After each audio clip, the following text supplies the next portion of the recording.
the city, I did it for the love, I did it for the people, I did it for us.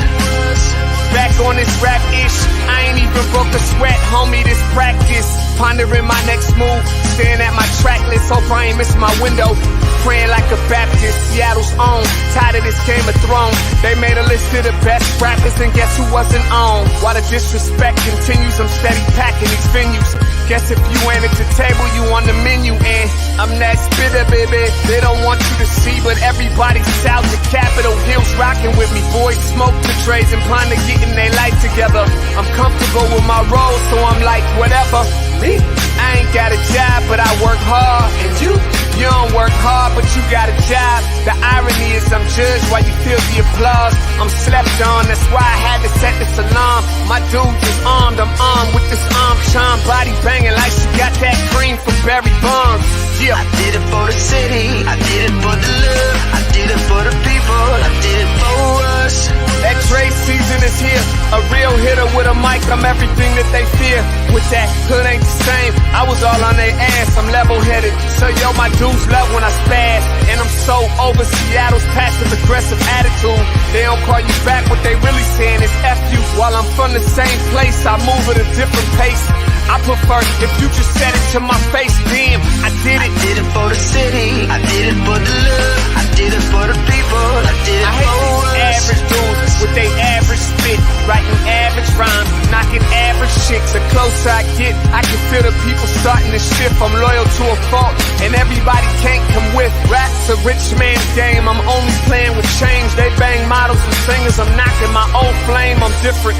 The crowd, I move with the chosen few. Black thoughts, I could be the front man for the roots. No diamonds and gold, I'm on my sticks and stones. If we can see your panty line, you should have on a thong. My team is strong, through this fire we forged a bond. And they already know what it is when I get on. To the hearse, party like it's December 31st. When I'm on my deathbed, I probably cracking my nurse. You ain't got the bars to compete. I'm a verbal athlete, deflating these boys so they say that I cheat. Damn, I did it. I did it for the city, I did it for the love, I did it for the people, I did it for us.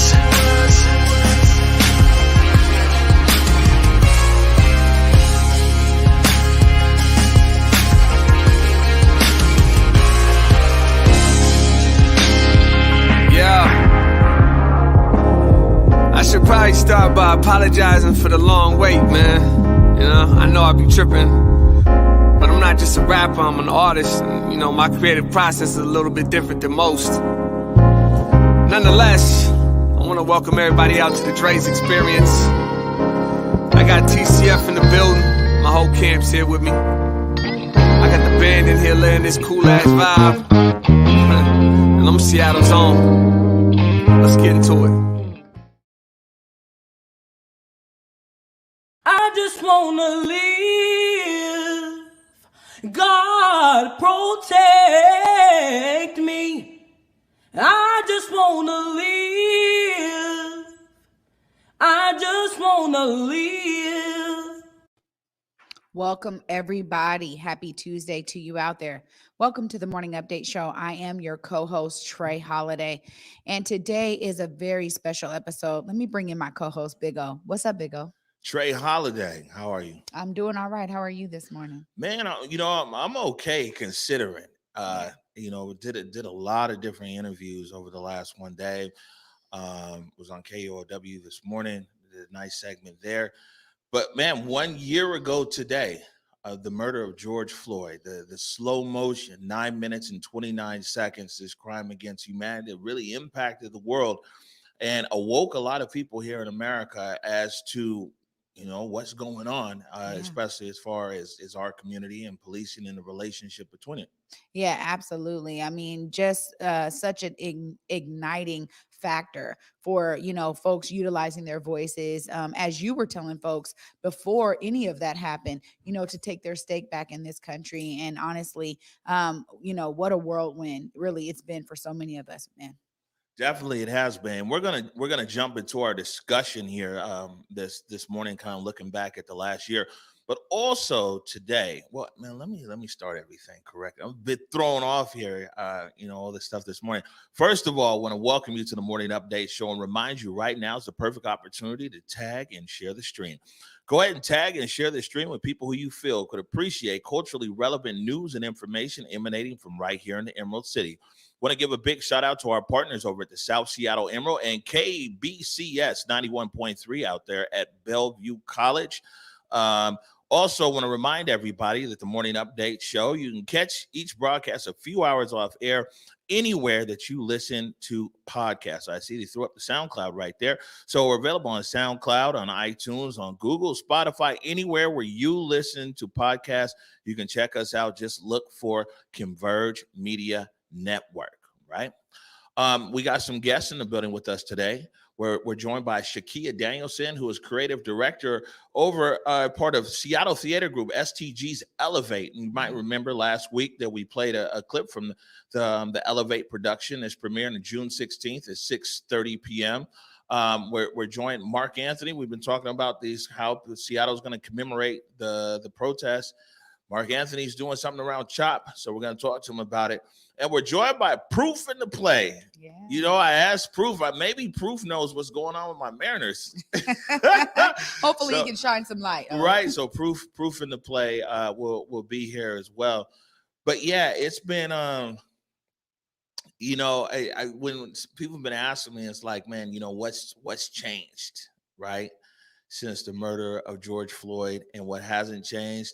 And I guess at least for me, before I go into some specifics of it, for people here, let me this camera right here real quick.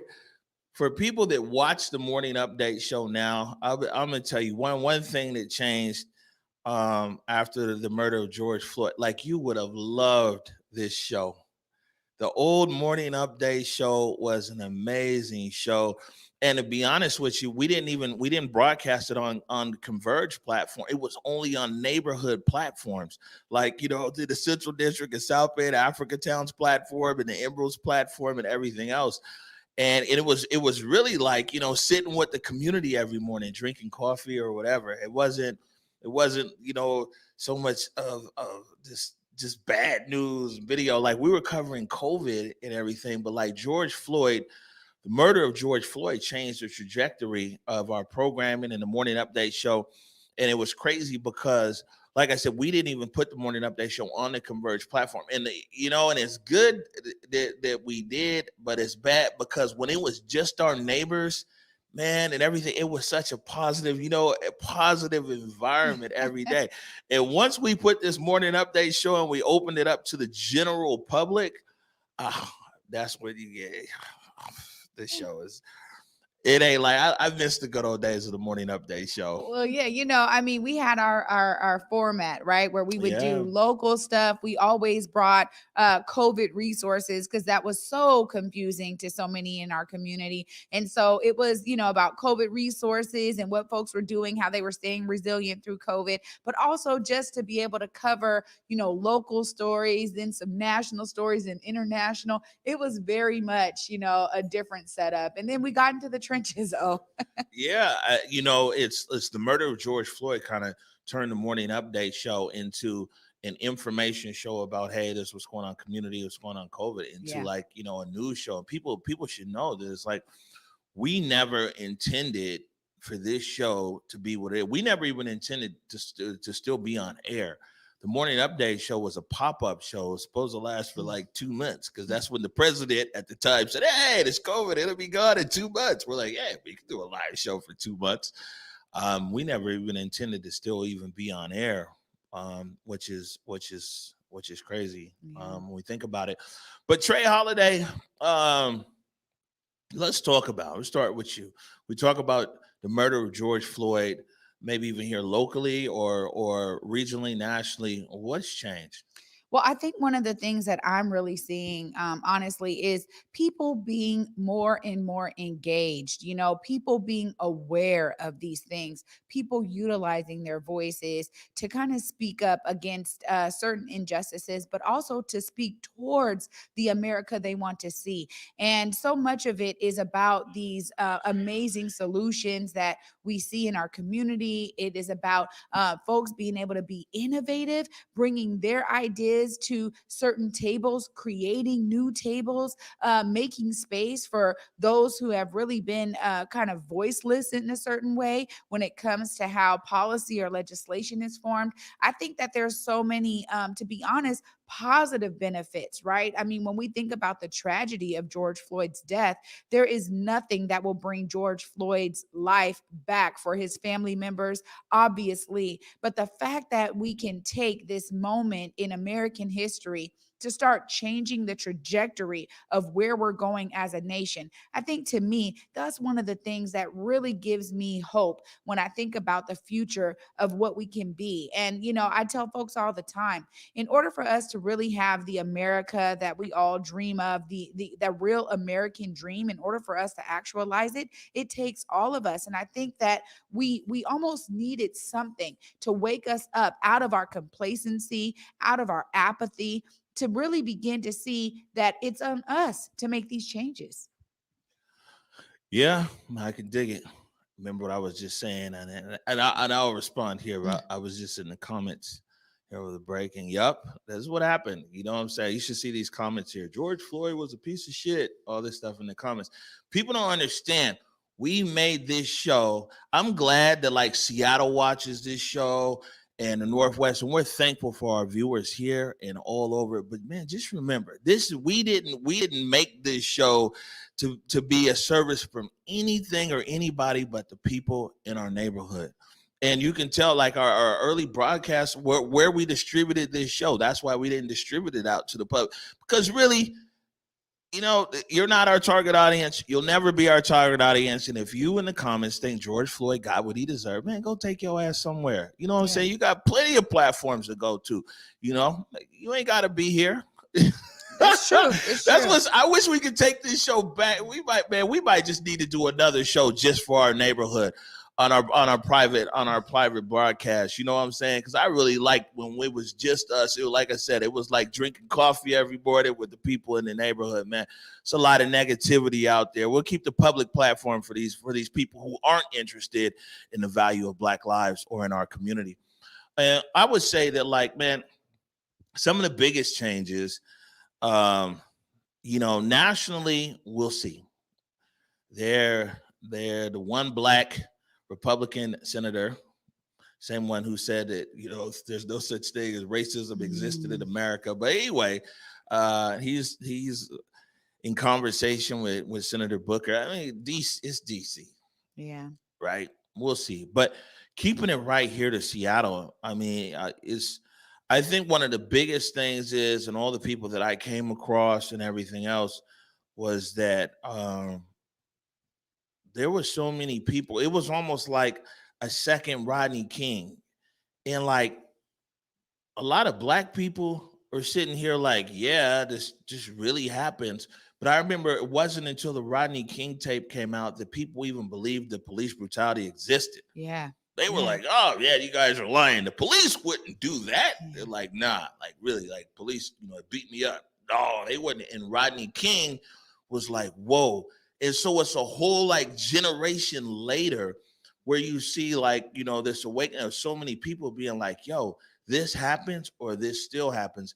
And I think that Seattle, one of the things about Seattle is, we see here a job that really nobody wanted, which is mayor of Seattle. There's 4 Black men running for mayor. Yeah. Imagine there's 4 Black men running for the mayor of Seattle right now. I think that, that's one of the things that we see that came out of the murder of George Floyd and the ensuing Seattle protests. There's so many people who are now focused on community and mutual aid that didn't exist. Yeah. 1 year ago today, a lot of the groups that are out there, Black Action Coalition being one of them, they didn't even exist. Yep. Mutual aid as we see it, Yeah, Carolyn hit over there at Blue Cone Studio set a whole new bar of what mutual aid should look like, and mutual aid has persisted here and on. There's all of these groups and organizations that have formed now to be in service of their neighbors. Yeah. I mean, that's the beautiful thing. You know, that's exactly what I'm talking about when we say there's an opportunity, right? And there's plenty of groups that have been doing work on the ground for decades, but the point of the matter is that you can create something new. You can bring your energy to another space. You can create this space. You can literally change your neighborhood, change your community just through your advocacy and through your own action and being vocal about the things you want to see. This is why so often we realize, even when we look at it from a political perspective, right? When we have folks that are bringing their diverse lived experience to a political realm, we actually see a wide range in new policies and legislation that involve and include those folks' lived experience. And, you know, when we talk about someone like Twina Nobles, who's like, look, I was in foster care. Now I want to bring together this legislation that's going to make sure that foster care students have a village around them so that we can increase their graduation rates. It takes people's lived experience in order to change things. And ultimately, exactly what you're talking about is, for me, some of the most beautiful things that really have come out of George Floyd's death. And I think you're right. We needed to see it again, like another spark, just like Rodney King. Right. And I would say that Seattle, King County, and the state of Washington, when people, if you look at the murder of George Floyd and what municipalities, counties, and states did after that, the state of Washington is far ahead of the rest of the country. And like I said, the city of Seattle um, is far ahead as far as people taking actions, that people want to see. Of course, Governor Inslee signed into law these 12 bills around police reform. So there's a lot of cities, and in the last year got out a bit, went to a lot of cities, and it was like, hey, say his name, say her name, and we go back to whatever. Especially when I was down south, they had no expectation of anything changing. I was down there in Houston and North Carolina and South Carolina. People voiced their outrage and they went home because there was no expectation that they, the people, could enact any change in their local city, their county, or their state. And one thing I'll say here about the city of Seattle, Martin Luther King County, and the state of Washington is hope persists. This is one place where it's like, they say that one man, one woman, one person can make a difference. It's because hope does persist in this state that people keep pushing. There's a lot of places in America where people know no matter what they do, things are not going to change. In Texas now, you see it's easier to carry a gun than it is to vote. Yeah. The governor's getting ready to sign into law down there. Voter suppression is rampant. You know what I'm saying? All these bills and everywhere. But there's something very special about Seattle. And the murder of George Floyd allowed what was special about our city to come to the surface. And that's where the people said that enough is enough. Yeah. And people wanted to be heard. And when I say the people being heard, yeah, it's easy. We say, oh, there's protesters there. You know how many people sign up for public comment? Yes. How many people wrote or emailed not only their city council member, their King County council member, their state legislature? People got involved in the process. People who've never been involved in the process before got involved in the process, because Seattle, no matter what we say or anything else, it still is fertile ground for people who have a concept or an idea of how things could be better or should be better, right? And this is what makes our city very unique and very different. And the fact here that within the municipality of Seattle, Black people make up about 7% of the population. Man, who knows with these numbers? But one thing interesting, I get the camera right here. One thing interesting that I point out, and especially as I travel across America, we just got to keep it real here as to what occurred. You're not going to get tens of thousands of white people in Atlanta to come out every day and face police violence, tear gas, rubber bullets, flashbangs, and everything else because they want to see something better for Black people. That's not going to happen in Atlanta and Dallas and Houston and Raleigh and everything else. And I mean, I was out there You know, I saw, especially when we talk about the Western Barricade there. They came out. That's what I'm saying. There's some things that are unique about Seattle. You go a lot of places in America, the majority population isn't coming out for a population that represents 7%. Yeah, you know what? Oh, you just mentioned such a great point here. And I was so fortunate enough to have my podcast, Equity Rising, launched last year. And the truth is that we were speaking to guests all over the world. And I traveled, just like O is saying. I was down in Atlanta speaking with one of the top Black advocacy groups out there that are working on the ground. And literally what he said, Kamal Franklin, he said, look, you guys are showing us what needs to be done. You guys are creating a model for the rest of the nation and for the world to follow. And I went down there thinking, because Atlanta has such a large Black population, that I was going to be really taking a bunch of lessons back with me to bring back home. And the truth of the matter is he laid it out. He said, look, we're still dealing with a bunch of bureaucracy when we talk about classism in the Black community that doesn't even allow us to break the barriers as you guys have. That doesn't even allow us to have the unity. So I love hearing that. And then speaking to somebody in France who said, look, I mean, I'm like, you guys are always in the streets. You guys are protesting all the time. He said, look, let me tell you, they do not take it seriously because we're in the street all the time. Nothing changes. We don't even have discussions about racism because they want to act like it doesn't exist. So when you think about some of these things, being able to speak to people all over the world has really changed my perspective on what it means to actually lead. And this is why I get really excited about the opportunities that we have right here, because being in a state that's leading in the nation, and then being in a nation that leads the world. You know, as someone in Australia said, look, your civil rights movement is what sparked us to be able to be like, yeah, we're Black and we're proud in Australia, right? So the ideas that we are leaders is something we should totally be proud of and continue to press for. That's what I'm saying, man. It takes us all. I just love that. Definitely. We're going a bit long in this segment here, so we're gonna button it up. But I would say this is that, and we'll continue this discussion. We're rapidly approaching the 1-year anniversary of the Seattle protests, and we'll actually be broadcasting live. Converge returns to the Hill. We're going back to Capitol Hill the first week of June. Lots of mixed emotions about that, but we're gonna go ahead and do it anyway. But you know, like I said, I would say here that in Seattle, for sure, the murder of George Floyd and subsequent events, you know, I mean, there's a direct outcome that's here. Some people might agree with the outcomes, some people might disagree with the outcomes, but the fact is that Seattle acted. And you know, I mean, and for people who are for the protests and out there protesting, they can actually see fruits of their labor. A lot of them, the results occurring down in Olympia, which means that it impacts the entire state of Washington. So lots more discussions on that. And yeah, we just want to live.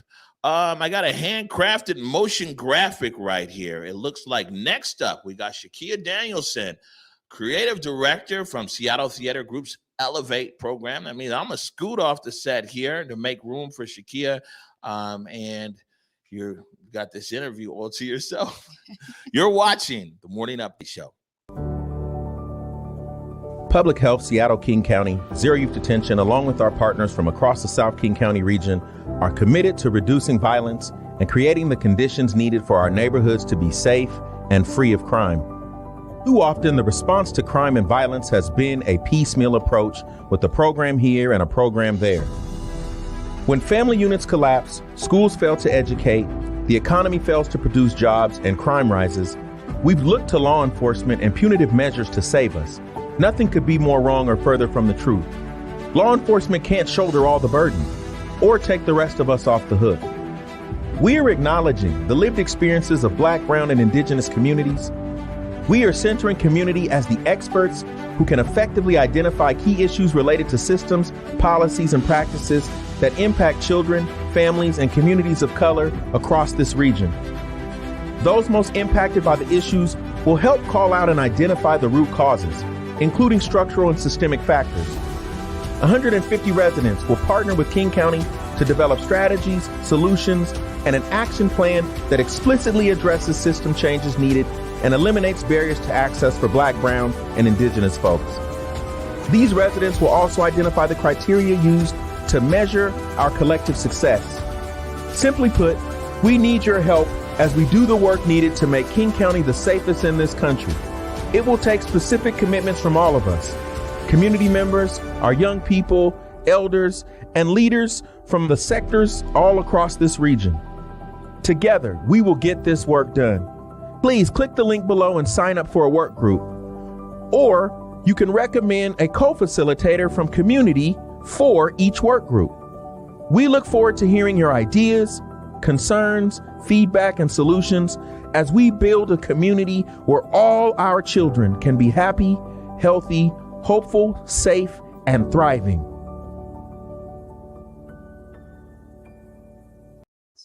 Welcome back, everybody, to the Morning Update Show. I'm your co-host, Trey Holiday, and joining me in studio is Miss Shakiah Danielson, Creative Director of Elevate. Thank you so much for coming today. Thank you for having me. I appreciate it. Absolutely. You know, well, I gotta start off with this. I was a thespian kid. I was a theater girl. So I love what you guys are doing. Let's tell the audience a little bit more about what Elevate really is about.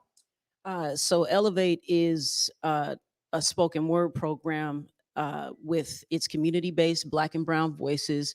I reached out to a couple friends of mine to be mentors, paired them up with about 3 to 4 students a piece to kind of steer them in the craft of spoken word.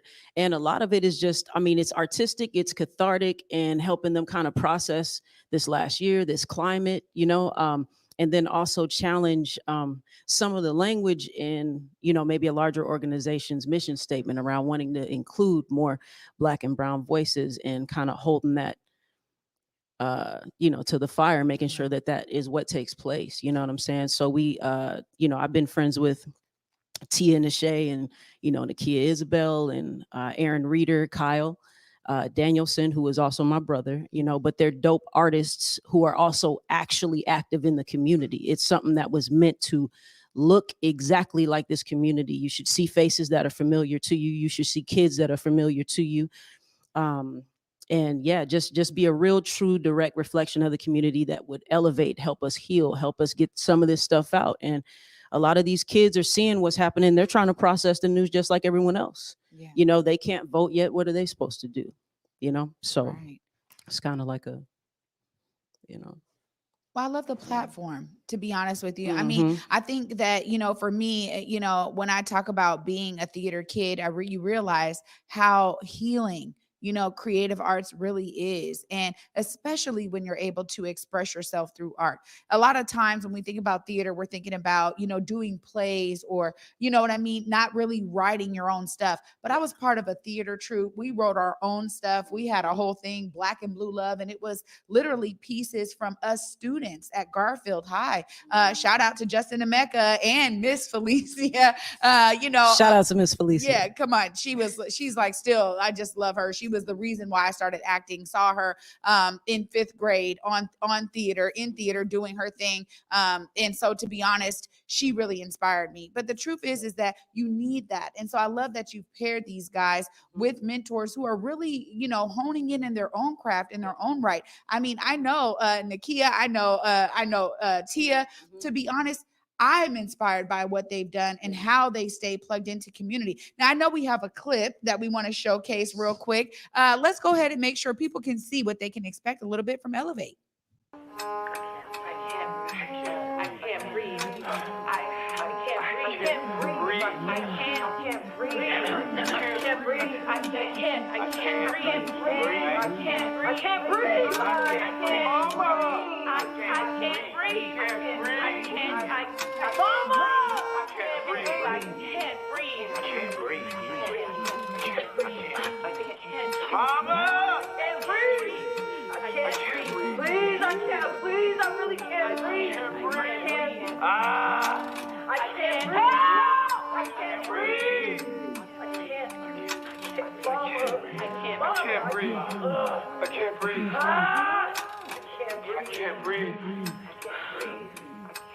I'm gone.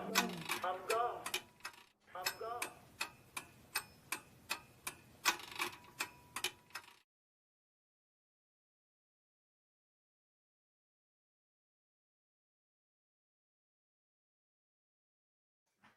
Oh my gosh, straight up chills, man. Straight up chills. Honestly, let the folks know what that piece is really about. I mean, clearly it comes through for me, but let them know what that's about. And then what you just shared with me about the stairwell. Yeah. So part of this project, and even pairing up with Stephanie Johnson Tolliver, is to learn a bit more about the history of the theaters in Seattle, other facilities in Seattle, and some of what Miss Tolliver would call the little nasties. Seattle's not the place that you would think of for blatant racism. You know what I'm saying? And even when we started doing research on the Moore Theater in that segregated entrance, part of what you saw was them in a stairwell that is a complete separate entrance to the Moore. There was a segregated entrance, and actually those mentors did a piece dedicated specifically to that segregated experience. So they took different perspectives. One wrote from being a key, the other one wrote from being the door itself, representing just bigoted division, the system, and he's wild with it. The other one took like a narrator role, and then the other person took the perspective of being the person trying to get through that door. And then there's a section in the Moore. It's the highest section. Even the design of it is segregated. You can't see anyone below you. They can't see you at all. You are completely out of sight, out of mind, and just how deep Jim Crow as a standard practice was. And it didn't miss Seattle. I know we love to think Seattle's progressive, but it's just covertly racist at times. And so this piece was just demonstrating the stress in the community. I can't breathe. This is traumatizing, seeing people look like you constantly on the news, murked, unarmed. You know what I'm saying? And somehow there's always some logic to justify doing some ridiculous, barbaric things, yet you can manage to de-escalate mass shooters and buy them Burger King. You know what I'm saying? You can feel like you're in danger with this one who has a lot of melanin, but with this one, they can actually be armed and you can manage to de-escalate the situation. It's a problem. You know what I'm saying? Wow. I mean, seriously, I immediately just real chills. And I'm glad that you're able to explain it after we showed it, because, sometimes people have to be kind of punctured a little bit. You know what I'm saying? Feel the emotion come through, and try to make sure that they understand where they're at emotionally as they watch something like that, right? And really see themselves in it. This is really, it feels like this is very innovative for a Seattle Theater Group. What had you say, you know what, this is the time, we need to do it in this way? As creative director, how did you get the buy-in to do something like this? Well, one, Matisol reached out to me, and I've done projects with Matisol before. That's a first for me. I care about relationship, and I care about if you know the difference between appreciation and appropriation. And I feel like Matisol is someone who does. So that's one, because otherwise I'm not sure I would have even been involved. Yeah. And the other thing too is, if you ask me to do a project, then I usually have like, okay, if you're gonna ask me to do it, I want to do it like this, I want to do it like that. I don't want anything that I'm a part of to just be a symbol of something. You know what I'm saying? I'm cool with the symbols of stuff. The substance has to be there for me. So I want to pick the people who are, again, they don't have to have huge platforms all over the place. They are really people with their boots on the ground doing the work. I want them involved. You know what I'm saying? There's some unsung heroes. There's people who have contributed to some things that we benefit from, that I love the opportunity to highlight. I love intergenerational components. So we got elders in this too. There's Mona Lake Jones. We have fair housing because of this woman. You know what I'm saying? We got Larry Gossett in here. We have George Northcroft, who I really appreciate. He's also a board member of Seattle Theater Group, but he's kind of elevating in his own way from his end of it. You know what I'm saying? And so you can't have all this youth and all this zeal without some wisdom in the same space, and I want this real, authentic, pure, intergenerational representation of this Black community. Oh, I agree. I'm just like, absolutely. Everything you're saying, because for me, I think that it needs to be through all of our platforms, every kind of way. When we talk about multimedia approaches, right? What does that really look like? And you guys are doing it. So I'm really excited. I have some stuff to talk to you about after this because I'm really excited about this. Tell the folks how they can enjoy Elevate. Let them know right now where they go to make sure that they are participants in this amazing event. Okay, well, you go online. The link is up now. You register STG Presents /ECE/Elevate. It's free. You register online. It's virtual. It'll be safe. And, God willing, next year it'll be in person. But we want you there.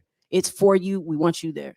Amazing. Thank you so much for your vision and really your creative direction on this. I'm looking forward to being able to see it myself and also watch it with my children. I think it's so important. You know what I mean? When you talk about that intergenerational approach, maybe my grandma and my kids. Sorry, please, because there's something for every last one of them. Well, amazing. Thank you again, Shakiah Danielson. Yes.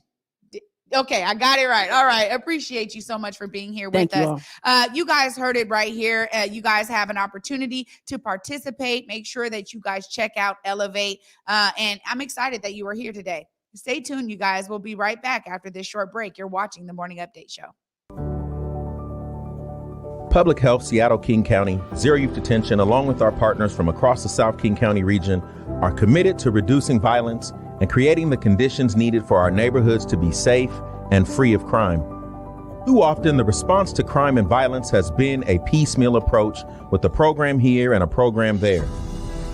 When family units collapse, schools fail to educate, the economy fails to produce jobs, and crime rises, we've looked to law enforcement and punitive measures to save us.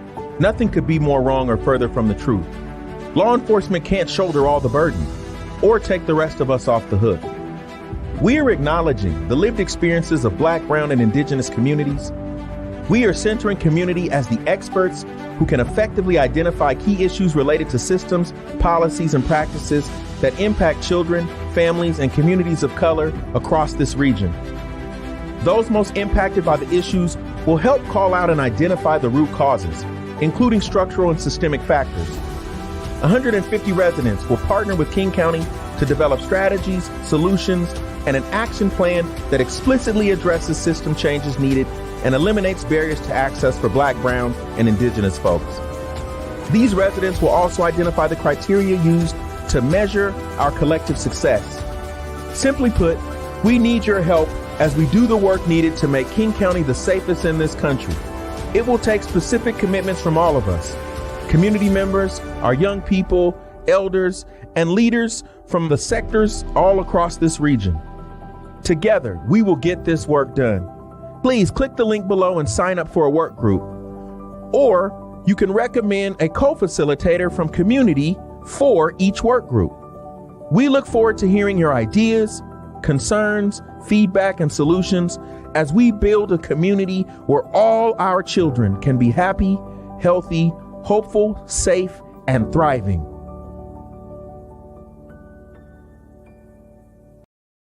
All right, welcome back to the Morning Update Show. My name is Omari Salisbury. Again, that's a great thing they got going on over there. Public Health, Seattle, King County, zeroyouthdetention.com/work groups.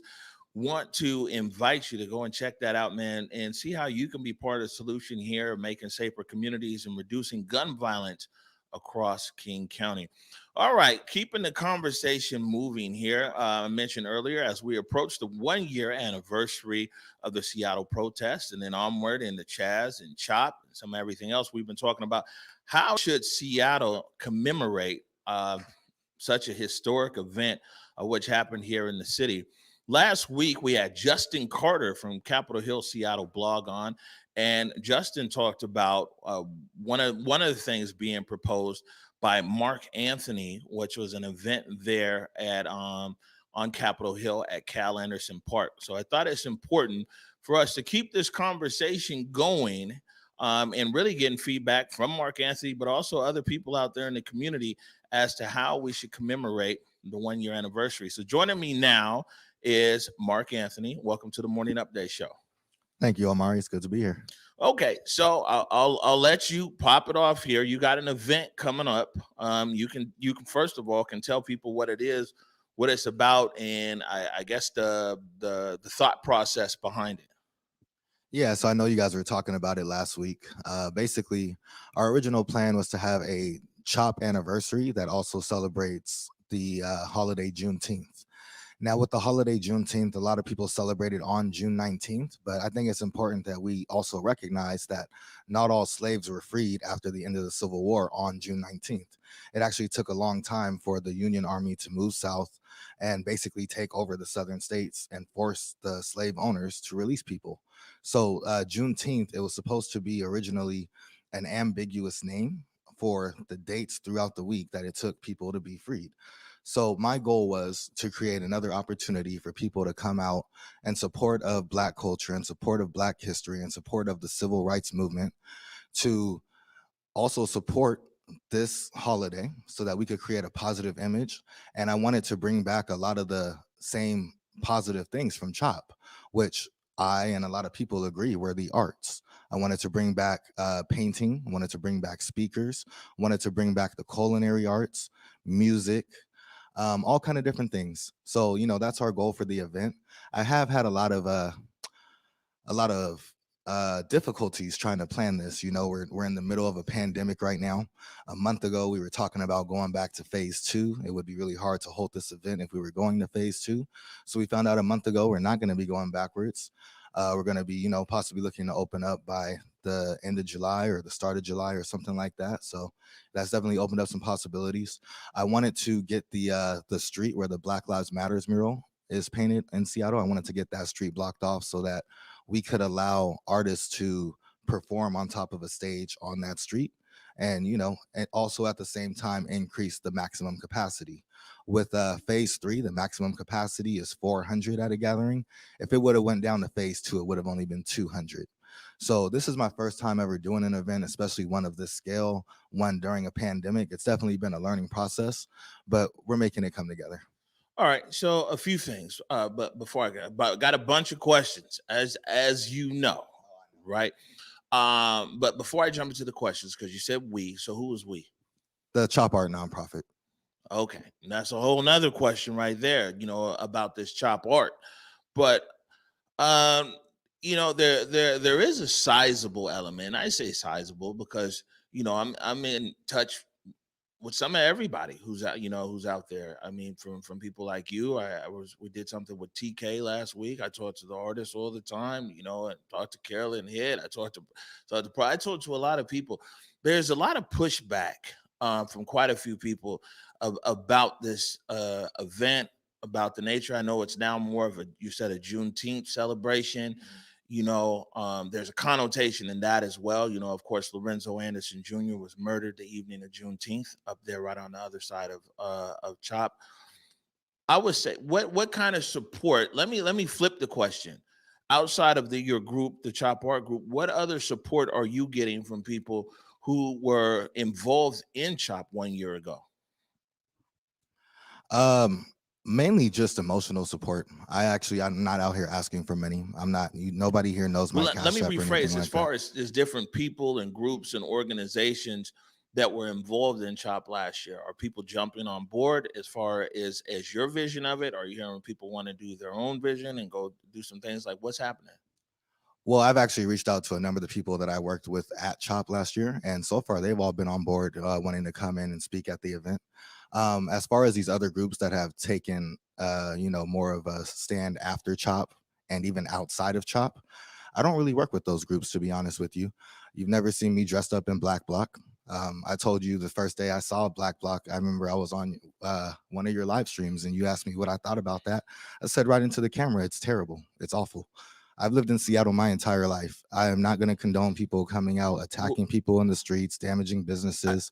I don't think anybody expects the Black Bloc group. I mean, that's a whole nother conversation on a whole nother whatever. I mean, maybe different groups of artists. You mentioned the Black Lives Matter mural. Like, are those people who are supportive of what you want to do? There's like Blue Cone Studios, Carolyn Hitt. Especially when you're talking about people who are active during CHOP. you know, as opposed to people who became active after or who were never there. Some of these people were actually there in the chop. So as far as the people that painted the Black Lives Matters mural, they're called Vivid Matter Collective. They have a little pop-up shop right there on the corner of what is that, Pine Street and 10th, I believe. And I actually did a event with Mohai a few months ago. I think it was, well, more than a few months ago now. It was back in November or December. And we reached out to one of their artists that came on, did that event with us. We're also looking at trying to involve Vivid Matter Collective in the painting of the shelter house. We've been in talks with the city of Seattle to try to find a group that would be willing to paint the shelter house. Right now, we're still, you know, trying to finalize the details on that, but they're a group that I'm interested in. We have reached out to them to try to get them on that project as well.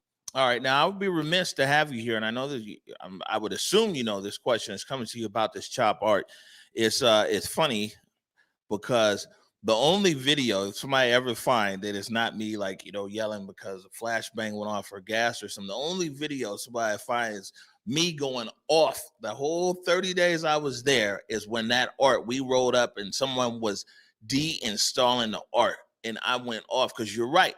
The art has a real special place, and people who were there in the chop, you know that, and a lot of people in Seattle could probably understand that art has a real special place for you know, in a lot of people's hearts. And when we talk about commemorating it and everything else, and now you've got this organization, Chop Art, it's another organization. You know what I'm saying? We've seen lots of back and forth. We've seen stuff on the news.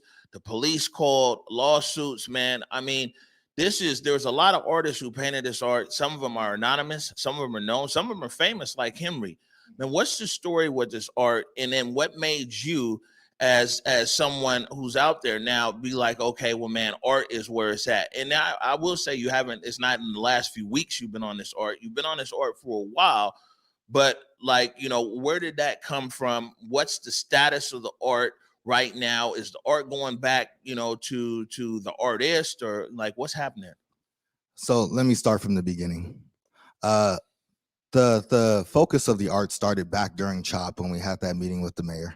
I was one of the people that attended the meeting with the mayor, and one of the things that we negotiated in that meeting was how to safely preserve that art, because, as you said, people had already been deinstalling it, taking it, basically stealing the art. So we basically negotiated with the city that they would hold the art at King Street Station for us so we could catalog it, you know, basically try to find a way to get it returned to the artist, make sure people knew what was going on with the art. In the process of that, I understood that a lot of this art wasn't going to be claimed. People, you know, it would be hard to even get the word out to everybody that was there at CHOP, because we had thousands of people there over the span of a month. So I started a nonprofit. And the reason that I started this nonprofit is because I wanted this to be handled responsibly. I wanted it to be handled where people could, you know, actually check up on it, where we were held accountable for it, where we have credibility for it. So by us starting a legal Washington state nonprofit, that was my goal, was that this art would be accounted for. Now, at the time when we started this nonprofit, we only had about 4 consistent volunteers that were working. I was one of the 4. There was also Brian, Sakura, and Michelle. Between the 4 of us, we decided that Michelle would be the secretary, Sakura would be the treasurer, Brian would be the vice president, and I would be the president. As far as the other leaders that were from CHOP, they didn't come down to do anything with the art. So it was, you know. So where's the art, right? Because, you know, I mean, I know there's legalities and all this other stuff that's on there, and the more you go down that hole, I mean, it's obviously there's other people who want to talk about this, and we'll give them space for it. But, you know, we got limited time right here. Clearly, there was a very public breakup. It was on the news here between the members here, certain members in this nonprofit that was formed. Police called, art locked up, and some everything else.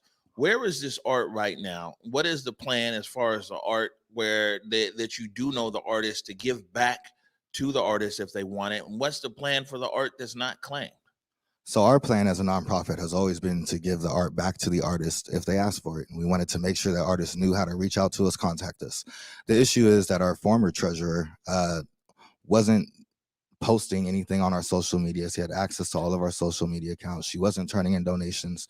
So we had to remove her. I specifically made the decision to remove her. If you're taking money from the nonprofit, I can't have you be a part of it. So I do want to be that- clear that I even stopped you before I said you go into this breakup. I put a cap on it. So I'm just letting you know now. Now we need to bring your treasurer on air because you've called your treasurer out. But anyways, because we're short on time here, can you tell us what's the status of the current art?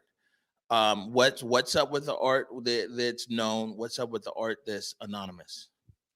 Yeah, I don't know what the current status of the art is because after our treasurer was removed, she decided to take the art and move it to a new location, basically claiming that it was all in her possession now and under her control solely. So we are going through the lawsuit for that reason. So the that we art's can in get the legal art back. dispute is what you're saying right now. Yes.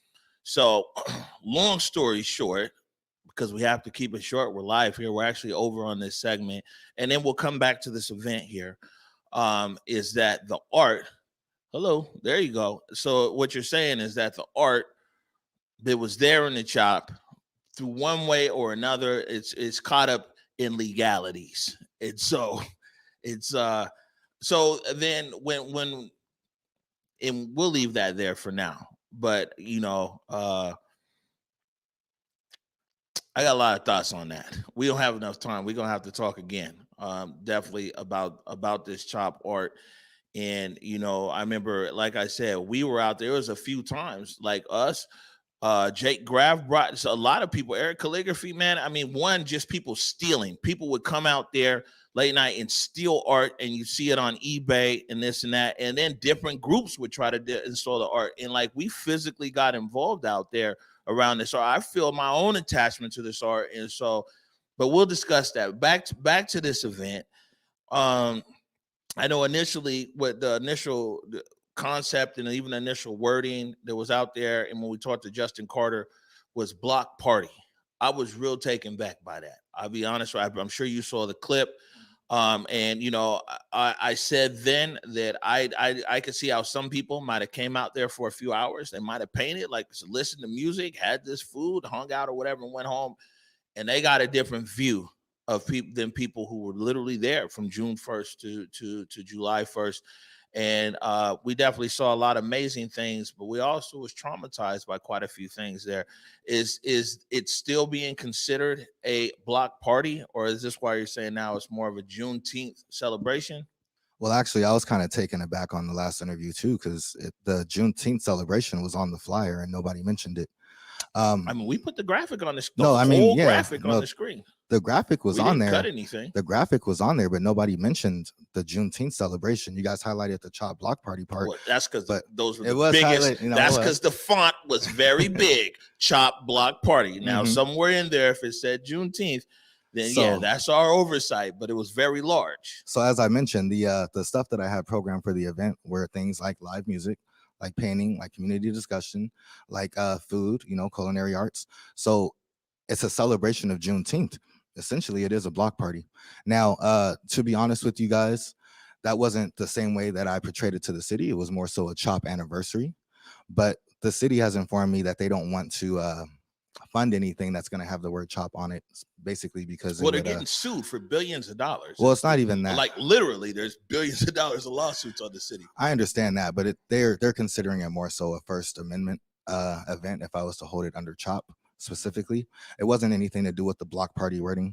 It was more so the word chop being used. So now I have to try to remarket it as solely a Juneteenth event, which, my goal for the event is to create a space for Black culture to be celebrated, for the freedom of Black people to be celebrated. I did want to use the chop art as a way to do that because, as we all know, this movement started with the death of George Floyd and people awakening to the racial injustices that still exist today.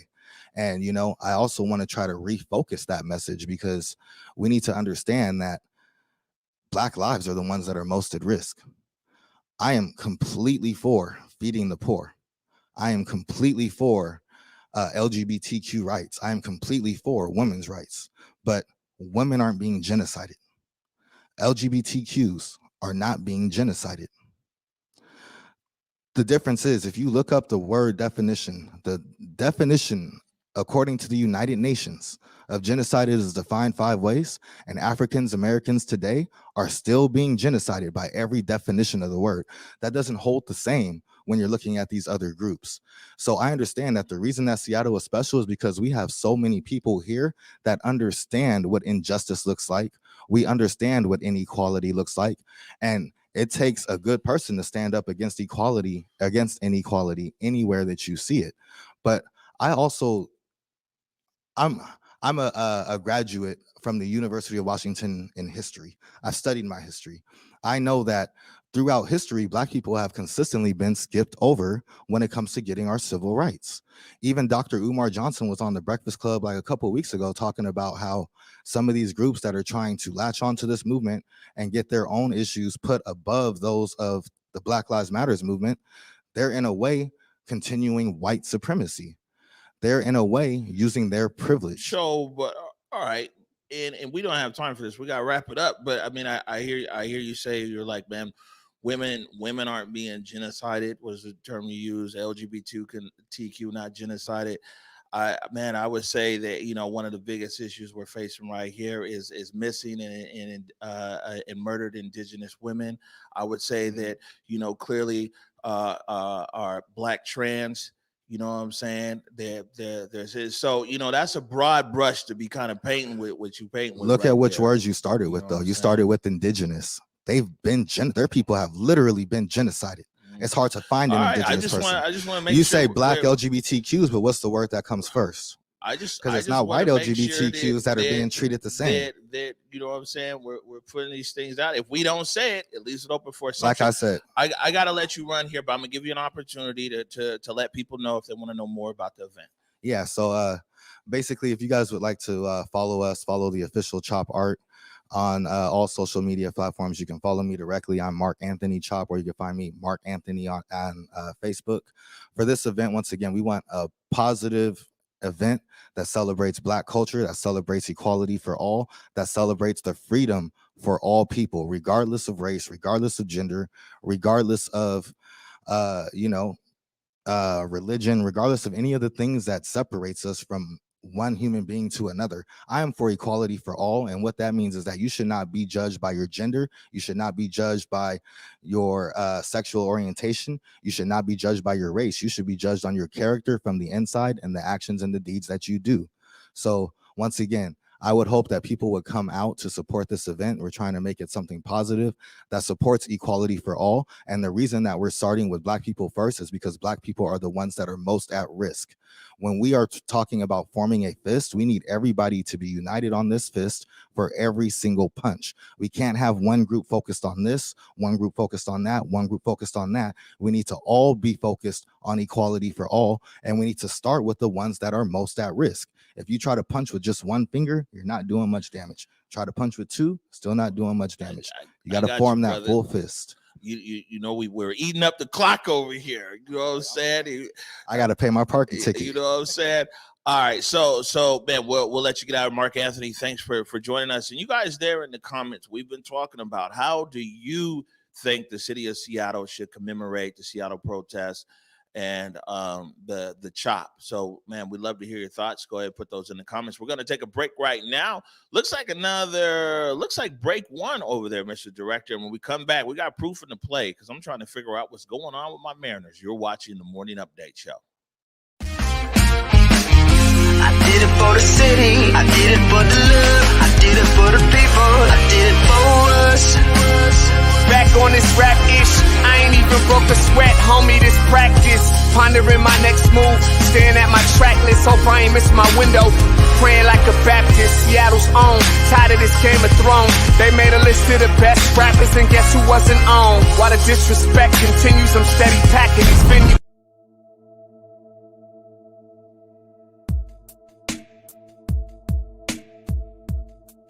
Converge Media produces culturally relevant content for Black and urban audiences.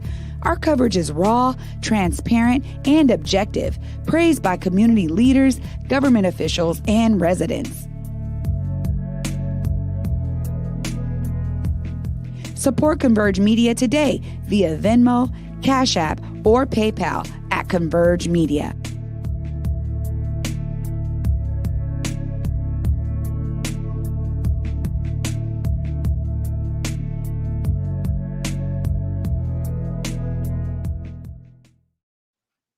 All right, welcome back to the morning update show. Man, we went long in that last segment.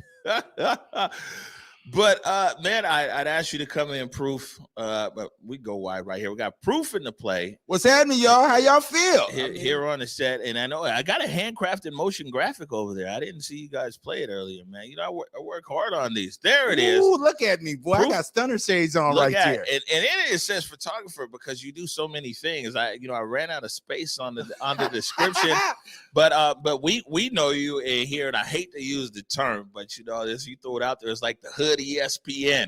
Because you know you've been covering sports in our community for a long time with your camera, with your shows, with podcasts, and some of everything else. And so I thought there was no better person for me to reach out to, man. I see, you know, I'll never ever. Can we get this up on program, please? Mr. Director, you okay over there? All right, you gotta stay off Instagram while you're directing, okay? I will never ever leave my Mariners. There's nothing the Mariners will ever do to make me forsake them or stop being a Mariners fan. You stop laughing over there, Proof. So now let me go wide though, because I had to bring you in because man, the M's went down to San Diego, and I'm not sure if it was the sunshine or what. It had to be a little sunshine. Good God, man. I will say this. I'm gonna commend you because you know most of the people around this time turn from fans to like I don't want to watch them no more, and you are faithful at it. So we did break our skid. We won yesterday 4-2, which is a great thing. Right? I think we got over the hump. Maybe, you know, I think this is one thing. Now that we're talking about it, maybe we can go over the hump and get some wins in right now. Yeah, man. You know, like I said, I think you saw that clip. We were over there at Safeco a few weeks ago. Yes, and we were shooting there with Baseball Beyond Borders, and I really was like a little kid in a candy store. I'm like, yo, you know what I'm saying? I'm in the ballpark. But you know, man, the M's have definitely been having some They've really been having issues everywhere. Yes. Yeah. And you know, as an M's fan, as Seattle, anybody that knows, we haven't had the playoffs in 20 years. Okay. And so every little bit counts. Every slide, every steal, everything is significant for us. And for me right now, I just think that, you know, one game at a time. That's all I can do. One bat at a time. I just want us to become somewhat relevant in baseball. And I'm gonna still be a M's fan to the day I die. All right, you better stay on the bandwagon. Oh yeah, I'm on the band. I can't get off. I mean, I might be on the caboose, but I'm still there. I'm still there. He said, as long as you're still on the train. So now something else I want you to update me with. You know, it was a confusing conversation that I was having here with Trey Holiday, because like her son's playing basketball, and it's like basketball season is starting out, you know, out in like federal. And I was like, man, it's almost June. They're playing basketball. What's going on with football or whatever? So, what's happening with high school sports? With high school sports, because of the COVID and they didn't do the regular season, they're trying to make it up by making seasons up when they can. And so now because we don't have a state championship for this year, they're just trying to get league games in at least. And so now we see the Metro League having their league games, SPSL, which is having their starting their games today. It's just so they can get their seniors some experience and you know, give them some of their high school back that they didn't get. Now, meanwhile, I'm trying to beg like Keith Sweat and Luther Vandross to get in the gym. You know, I cannot. It's something in me. I have to be in the gymnasium. I got to feel it. But it's a lot of more gyms that are allowing me to do that. Big shout out to Friday night. It was Friday Night Lights, Garfield versus Seattle Prep. Seattle Prep's one of the top 5 teams in the Metro League.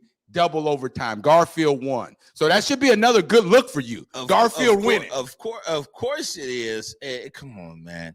Who has the most state championships? Okay, in basketball in the state of Washington? You ain't gotta watch. I mean, James. Everybody knows Garfield. the throne. Okay, everybody knows the throne. All right, now. all right. Okay, see, it now goes over my there. Mariners. I'm like, yeah, but about them Bulldogs. You guys get real serious about your Bulldogs, man. You get real serious. And I'm not mad about it. Everybody has to have pride like that. I think if we had more pride like that in ourselves, we'd be better off. I think we'll have accomplished a whole lot more. So who you got? I mean, clearly I always got my Bulldogs, but who else is looking really good to Metro? Well, right now, I mean, it's so much parity right now. You got Seattle Prep, like I said, just losing to Garfield, but you got O'Day and the Eastside Catholics and the Rainier Beach that only have 2 losses. Garfield only has 2 losses as well. The big game right now is tonight at 7:30. I'll be there. Who's playing? Rainier Beach versus O'Day. It's going to be the game of the night right now, 7:30. Yes, sir. If you didn't know, now you know. Listen, they're going to have it on NFHS. Hopefully, your main man Proving the Play being there. Converse Sports will be in the building. And one thing I want to tell you, Omari, I got to give you a good luck pin right now. Maybe if you put this on a Mariners cap, we might win a couple more games. All right. So what we got here? So this says here.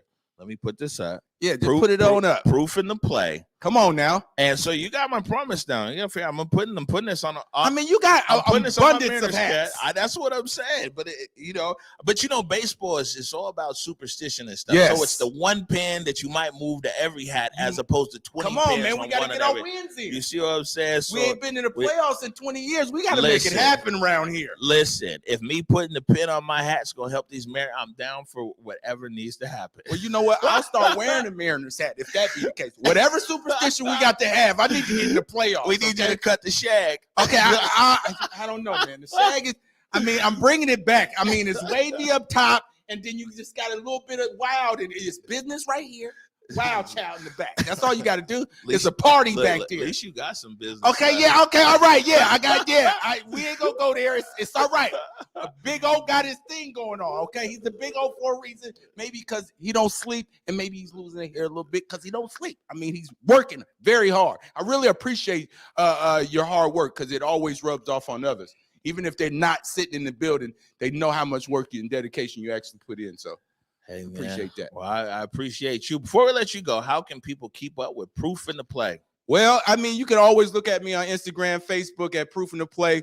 I'll be on here soon enough, man. I'm just working on some things. Omari got my he kickstarting a lot of stuff, and he's making sure that I can be the greatest I can be at what I'm doing right now. So I appreciate that. It's a lot more interviews. I got some stories in my head that I really want to portray. So just be on the lookout. We're going to be doing a lot more things. But you can look at me on Instagram, Facebook, Proof in the Play, PROOF, the letter N, the play. I always know that I shot you, but everybody else has art too. So I'm trying to be inspired by everybody that's doing something creatively. So. All right, good stuff, man. Appreciate you, Proof. We're going to take a short break right now. When we come back, Trey Holiday returns to the set. You're watching the Morning Update Show. I did it for the city. I did it for the love. I did it for the people. I did it for us. Back on this rap ish. I ain't even broke a sweat, homie. This practice. Pondering my next move. Staring at my track list. Hope I ain't miss my window.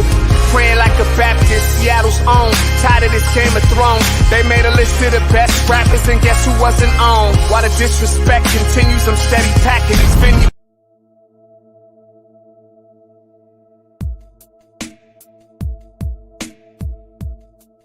Converge Media produces culturally relevant content for Black and urban audiences.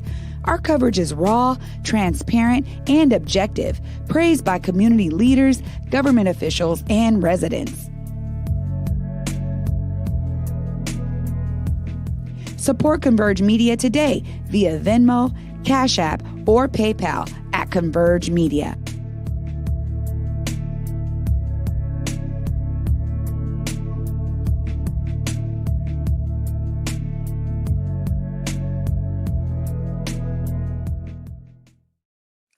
All right, welcome back to the Morning Update Show. We're in overtime right now. Looks like we're 7-8 minutes over. A real full show, kind of all over the place in a way. Looking back at 1 year after the murder of George Floyd, talked to people over there at Elevate.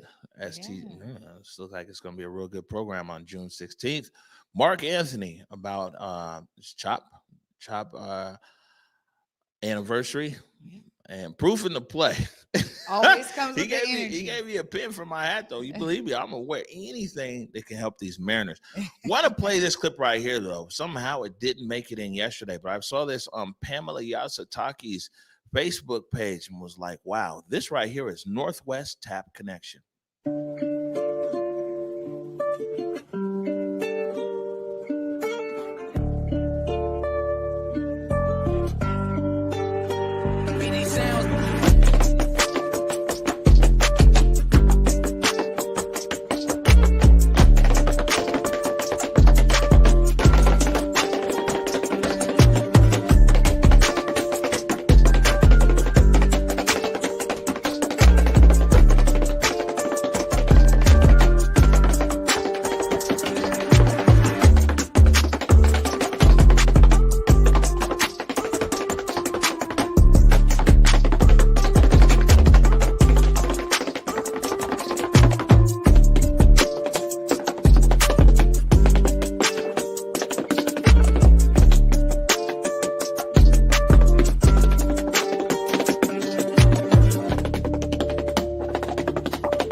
Yeah, you know, Trey Holiday, my mom always says we can't leave people in an affected state. Yeah. There's nothing more to get you up and moving and change the energy in the room than Northwest Tap Connection. Absolutely. Every time. You know what I mean? Honestly, you see them virtually or in person, straight chills, man. They are some talented folks. I'm so glad that she put that out there so we can share. Yeah, I think it would be great. You know, now that COVID restrictions are lifting, we definitely have enough space in this studio to like, you know, maybe do something in here. But if nothing else, have Pamela Yasutaki back on the show. That was a great interview. Yeah, it really was. We had her on here before. All right, we're overtime here, and we're definitely getting out of here. Any last words for you, Trey Holiday? You know, always, you guys find a way to see yourself as a part of the solution. You guys know that's always going to be my message as we see that this year, you know, really culminating a full year after George Floyd's death, many people have found a way to get themselves involved and find their way to be a part of the solution. You should too. Yeah. 1 year. And yeah, it's interesting. Like I said, this is we're going into this season now. You know what I'm saying? 1 year anniversary of the Seattle protest, the Western Barricade, Chaz Chop, some everything else. But yeah, we'll get through it. That's right. All right. Want to remind everybody, please go forward in your purpose, go forward in your humanity. And until tomorrow at 11 a.m. Peace. Lift every voice and sing till earth in heaven ring with the harmonies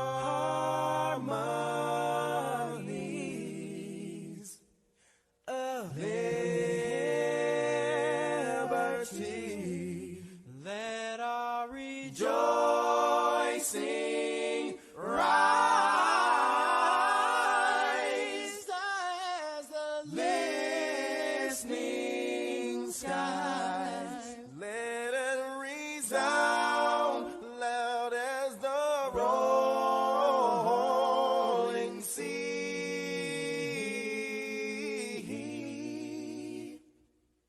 Sing a song full of the faith that the dark past has taught us. Sing a song full of the hope that the present has brought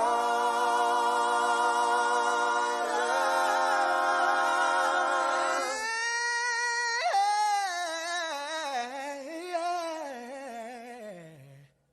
Facing the rise. sing.